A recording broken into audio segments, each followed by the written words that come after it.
Hey everybody, this is Mr. Mob coming at you with another APGov video. This time we're taking a look at topic 4.8, focusing in on ideology and policy making. Now, remember, when we talk about policy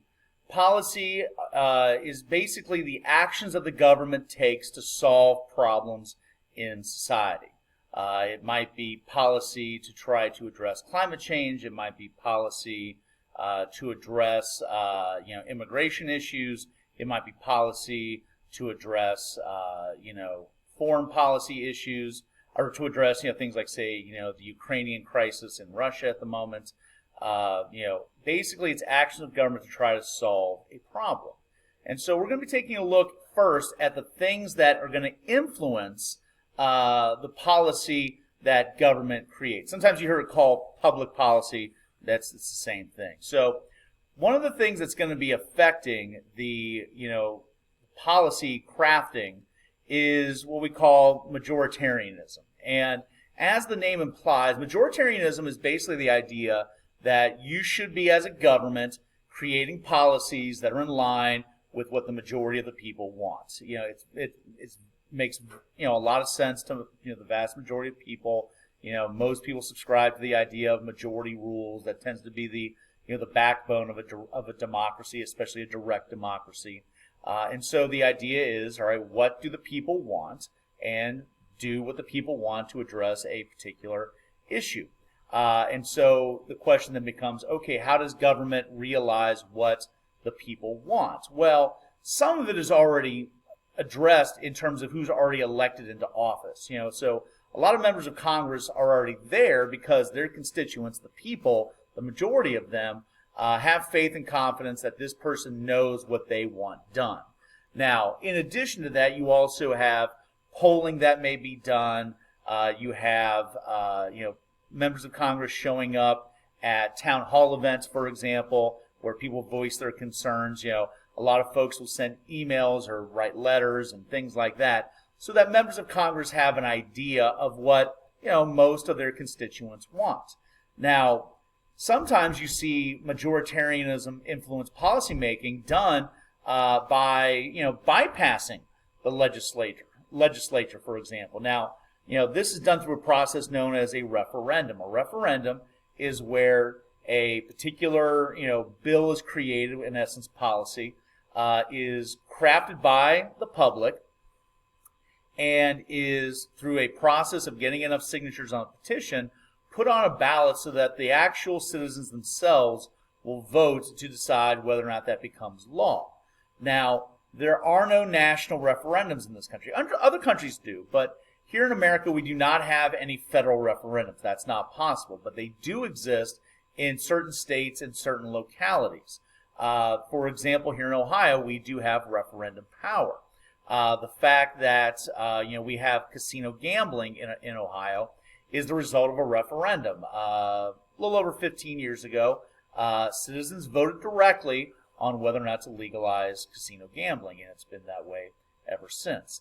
An initiative works in a similar way, except with an initiative, it starts with the same, getting a petition signed by folks amongst the citizenry in the state. But instead of it going directly to the people to vote on to become law, like a referendum, the initiative forces the legislature to actually vote on it themselves. And so, for example, if there's an issue that a legislature might be trying to duck or avoid, like maybe, legalizing, medical marijuana or something like that, well, an initiative could force the legislature to vote on that and basically have a record, be accountable for having an official stance on that policy issue. Now, for many of us, we think of majoritarianism as a good, proper, logical way to influence policy. However, you got to remember, the Founding Fathers didn't exactly view it the same way. Many of the founders feared what they called the tyranny of the majority. The idea being is that, if there is a common majority that exists out there, they will use that majority of numbers to basically tyrannize everybody else. That, in other words, anybody that does not fit into their specific views of what should be done, well, then they're going to be vilified. They're going to become the enemy. And so we have things in place that limit majoritarianism. The idea that we have an electoral college, limits majoritarianism as opposed to a direct popular vote for President of the United States. They created, initially, U.S. senators being elected by state legislatures instead of a direct election of the people. So, we see a lot of examples of the founders not necessarily being huge fans of the people themselves driving what government does. Now, that's not to say that the founders were authoritarian. Far from it. That's why we, gained independence, was to get away from perceived authoritarianism. But these were folks that did not truly believe that the mass of people themselves could be trusted to be responsible for crafting what the government does directly.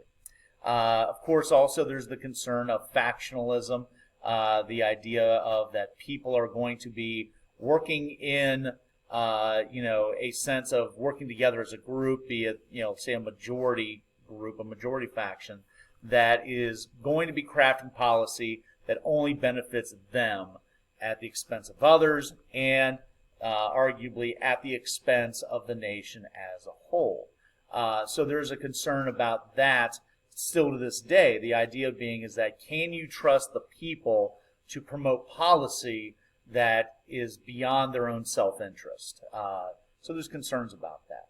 Now note, influencing policymaking also extends from the impact of interest groups. So if you're looking at, interest groups, and you can think of, anything from the NAACP to NOW, to the Sierra Club, to the NRA, to the Christian Coalition, AFL-CIO, U.S. Chamber of Commerce, National Educators Association, any of these, interest groups, these groups exist to influence policy. That's why they're there. They are there to try to get their concerns put into policy, from idea to actual law. And how are interest groups able to have influence over that policy? Well, once again, it starts with who gets elected into Congress. Wealthy, powerful national interest groups are able to, use a nation's worth of donations to donate to candidates who share their same policy beliefs and therefore get elected to Congress. And there's, a sense of, now it might be a situation of, hey, I already share these beliefs with this interest group, so I'm just going to do what I truly believe in and just kind of falls in line with it. It could also be a situation where, okay, this interest group had a major impact on me having the funding that I needed to win the election.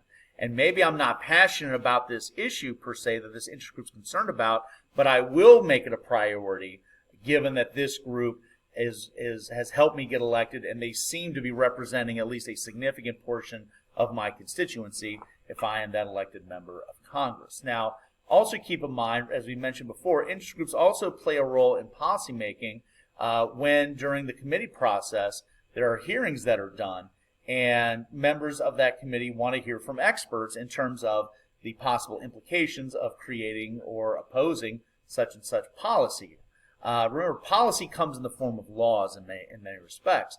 And so these interest groups try to influence what happens with the policy by providing their expert knowledge. Now, that's not to say that they lie or anything, but they certainly try to, present the information in a way that is in line with their overall policy goals. So what is the impact of interest group policy making? Well, it certainly reflects what we would describe as pluralist government. The idea being is that in a democracy like ours, which is vast in terms of population, geography, values, whatever, that the best policy comes through the negotiations and debate and coming together and finding consensus through compromise to do what is best for everybody. In other words, through this competition of interests and ideas, you will then, through that, that process, you will then come out the other side with the best possible policy.